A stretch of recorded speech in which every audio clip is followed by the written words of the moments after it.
अस्सलाम वालेकुम दोस्तों, मेरा नाम है हैदर अली और आप देख रहे हैं एच ए क्रिएशंस। आज की वीडियो में हम HTML वाला कैलकुलेटर जो है और पिछली वीडियो में आपने जैसे देखा था तो उसको कंटिन्यू करेंगे आगे।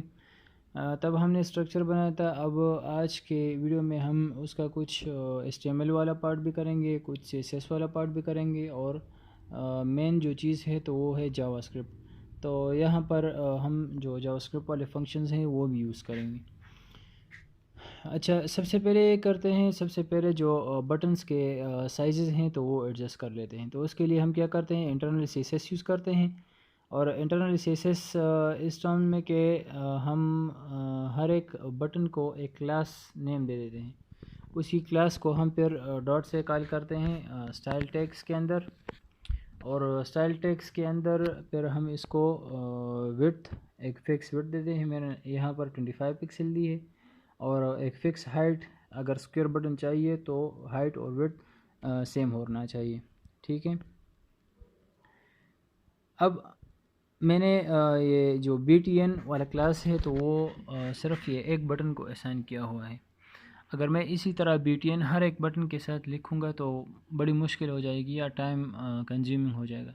तो उसके लिए हम क्या करते हैं, उसके लिए मैंने कंट्रोल F दबाया। कंट्रोल F से ये टाइप बटन जो है तो उसको मैं फाइंड कर लेता हूँ।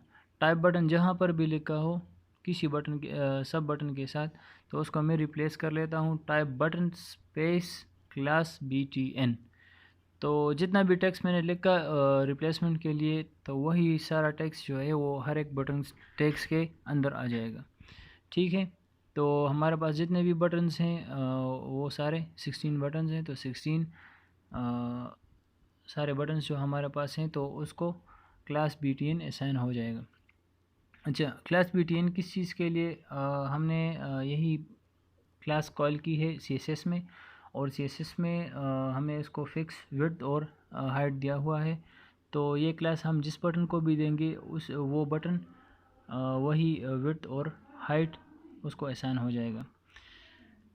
और यहाँ पर आप देख सकते हैं मैंने रिलोड कर लिया है। तो 7, 8, 9, 10 जितने भी बटन्स हैं हमारे पास सारे एक ही साइज़ के हैं।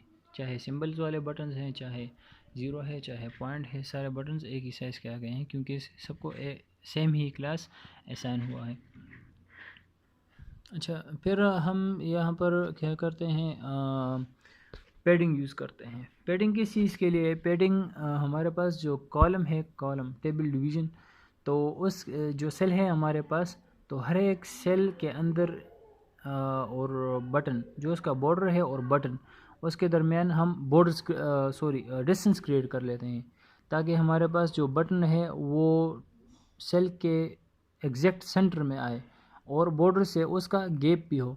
तो ये गैप किस चीज़ के लिए? अक्सर कैलकुलेटर्स में आपने देखा होगा कि बटन्स के दरमियान जो गैप्स अक्सर इस तरह थोड़ा सा फासला होता है, थोड़ी सी गैप मौजूद होती है। तो ये उस चीज़ के लिए हम यूज़ करते हैं। बाद में हम जो बॉर्डर्स हैं TD और TR वगैरह को हमने जो बॉर्डर्स दिए हैं तो उस बॉर्डर्स को फिर हम हटाएंगे, ख़त्म करेंगे। ठीक है। अच्छा, अब जावास्क्रिप्ट का काम शुरू होने वाला है। तो उसके लिए हम क्या करते हैं कि टेबल को एक क्लास भी देते हैं और उसको एक नेम भी दे देते हैं। नेम किस चीज़ के लिए? नेम आइडेंटिफिकेशन के लिए होता है कि जब हम जावास्क्रिप्ट के अंदर एक एलिमेंट कॉल करते हैं या एक टैग कॉल करते हैं तो वो फिर हम नेम के ज़रिए कॉल करते हैं।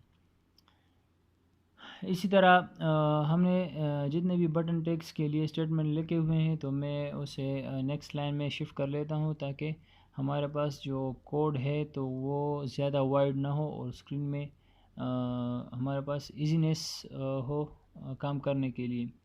अगर लाइन बहुत ज़्यादा लेंथी हो जाती है तो फिर उसको स्क्रॉल करना पड़ता है और फिर डिफ़िकल्टी पैदा हो जाती है। तो उसके लिए हम इसे नेक्स्ट लाइन में शिफ्ट कर लेते हैं। अच्छा, यहाँ पर जो हम फंक्शंस यूज़ करेंगे तो फंक्शंस हम ऑन क्लिक यूज़ करेंगे। ऑन क्लिक का किस चीज़ के लिए? ऑन क्लिक का मतलब क्या है? तो ऑन क्लिक का मतलब है कि जब बटन पे क्लिक हो तो क्या काम हो, कौन सा फंक्शन रन हो, तो उसके लिए होता है। इसके लिए हम क्या करते हैं कि एक फॉर्म टैग्स के अंदर ये टेबल को हम बंद कर लेते हैं। हमारे जो टेबल टैग्स है तो वो फॉर्म के ओपनिंग और एंडिंग क्लोजिंग टैग में हम बंद कर लेते हैं। अच्छा, तो और हमारे पास जो टेबल वाले एट्रीब्यूट्स थी या क्लास थी या नेम, तो हम फॉर्म को असाइन कर लेते हैं। उसी फॉर्म टेक्स्ट को फिर हम कॉल करेंगे और उसके अंदर फिर हम जो इनपुट फील्ड है या हमारे पास एलसीडी है या हमारे पास डिस्प्ले है, तो उसी को कॉल करेंगे। वो किस चीज़ के लिए? वो राइटिंग के लिए कि हम हमारे पास उसकी जो वैल्यू है एलसीडी, तो वहाँ पर जो वैल्यू डिस्प्ले होती है बटन के ज़रिए, उसके लिए हम फंक्शन रन करते हैं। यानी इधर जो फर्स्ट बटन पे में मैंने लिखा है अभी कि calculator dot L C D dot value, तो इसका मतलब है कि फ़र्स्ट कैलकुलेटर में जाओ, कैलकुलेटर नेम किसका है? वो फॉर्म का है। फिर फॉर्म में देखो एल सी डी नेम किस चीज़ की है? एल सी डी नेम जो है वो डिस्प्ले की है या हमारे पास जो इनपुट फील्ड है इसकी है। ठीक, फिर उसकी वैल्यू चेंज करो, तो वैल्यू किस चीज़ से चेंज करो? 7 वाला बटन जब प्रेस होगा तब उसको कौन सी वैल्यू असाइन होगी? 7 वैल्यू असाइन होगी। प्लस इज इक्वल टू किस के लिए है? प्लस इज इक्वल टू जो है वो इंटीग्रेशन के लिए है, ताकि उसमें जो पहले से वैल्यू मौजूद हो तो वो मिटे ना, वो ख़त्म ना हो, बल्कि ये 7 उसके साथ कंकेटिनेट हो जाए।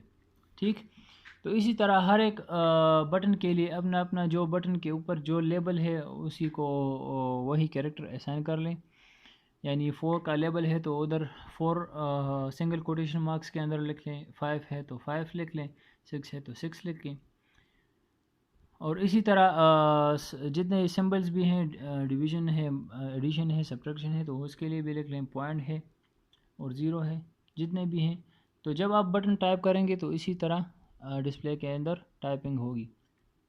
ठीक, ये हमारे पास जावास्क्रिप्ट वाला पार्ट है। ऑन क्लिक फंक्शन के जरिए ऑन क्लिक के अंदर हम एक स्टेटमेंट लिख लेते हैं। जब क्लिक करते हैं बटन पर तो वो स्टेटमेंट रन होती है फिर। अच्छा, यहाँ पर एक और चीज़ जो हमारे पास इक्वल वाला बटन है, तो उसके अंदर आपने कन्केटिनेशन नहीं करनी या वहाँ पर आपने राइटिंग नहीं करनी। यहाँ पर हमने करनी है एवेल्यूएशन। एवेल्यूएशन किस चीज़ को कहते हैं? एवेल्यूएशन सिंपल है, जो हमारे पास मैथमेटिक्स वाले क्वेश्चन में अक्सर होता है कि सॉल्व द फॉलोइंग इक्वेशन। तो ये इक्वेशन को सॉल्व करने के लिए होता है। फ़र्ज़ करें मैं डिस्प्ले में लिख लेता हूँ 7+5, तो मैं इज इक्वल का बटन प्रेस करता हूँ तो प्रोग्राम को, तो कंप्यूटर को यह बताता हूँ कि प्रोग्राम के ज़रिए क्या करना है। प्रोग्राम के ज़रिए डिस्प्ले में जो स्टेटमेंट लिखा हुआ है उसको एवेल्यूएट कर लो। ठीक, तो वो मैं किसके ज़रिए कॉल करता हूँ? Calculator dot L C D dot value के ज़रिए कॉल कर लेता हूँ। और E V A L evaluate वाला हमारे पास एक फ़ंक्शन होता है। तो हम जब इज इक्वल वाला बटन क्लिक करते हैं तो उसके ज़रिए से यही फंक्शन रन होता है और हमारे पास जो वैल्यू होती है, जो स्टेटमेंट हमारे पास होता है, तो वो एवेल्यूएट हो जाता है। ठीक है। अच्छा, अब यहाँ पर एक और प्रॉब्लम है।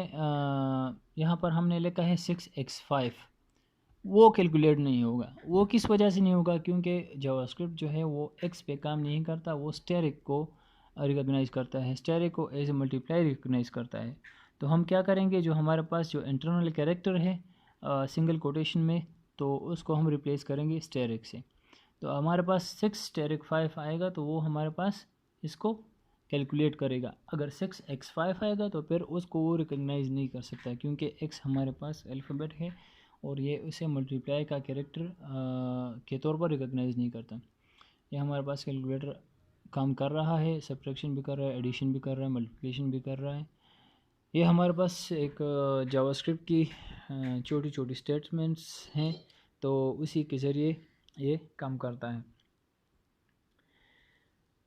इसमें फ़र्दर जो बात है, तो फ़र्दर इसमें बात ये है कि इसकी स्टाइलिंग वगैरह है और इसमें और बटन्स वगैरह इंसर्ट करने हैं, तो वो इंशाल्लाह हम नेक्स्ट वीडियो में करेंगे, क्योंकि एक वीडियो में सब कुछ करना वो बहुत लेंथी हो जाता है और बोरिंग हो जाता है।